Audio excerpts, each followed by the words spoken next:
பரசுராமாய நமக. கடகராசிக்காரங்களுக்கு செவ்வாய் விடுபட்டிருக்கார். ராங்கான இடத்துல பிளேஸ்மெண்ட் ஆகியிருந்திருக்கார். பட் நல்ல இடம்னு சொல்ல முடியும். பட் கேது கூட இருந்ததுனால அவர் ராங் ஆகிட்டார், அங்காரனா மாறிட்டார். பட் இப்போ அவர் தேர்ட் பிளேஸில் வந்திருக்கார். அவர் பரம விரோதி புதன் வீட்டில். பட் அப்படி இருந்தாலும் தேர்டு வீடு நல்ல இடம். செவ்வாய்க்கு நல்ல இடம் இருக்கிறதுனால விபரீத ராஜயோகத்தை கொடுக்குறார். விபரீத ராஜயோகத்தை கொடுத்து ஏன்னா 2 பவர்ஃபுல்லான பாவர்கள் அவரை பார்க்கல. ஸோ இது ரொம்ப பவர்ஃபுல்லான விபரீத ராஜயோகம். கடகராசிக்காரங்களுக்கு 8ல் ராகு இருந்தாலும் இவங்களுக்கு செவ்வாயோட ஃபுல் பவர் கிடைக்குது.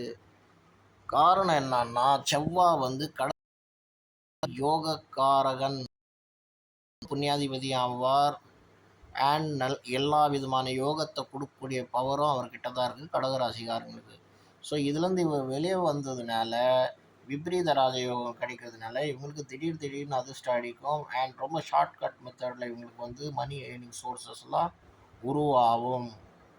இது ராசிக்காரங்களுக்கு விசேஷமாக மணியில் இருக்கிற வரைக்கும் அடிச்சுட்டே இருக்கும். இது ரொம்ப ஒத்துக்கூடிய விஷயம். அண்ட் இந்த டைமை இவங்க நல்லா யூட்டிலைஸ் பண்ணிக்கணும்.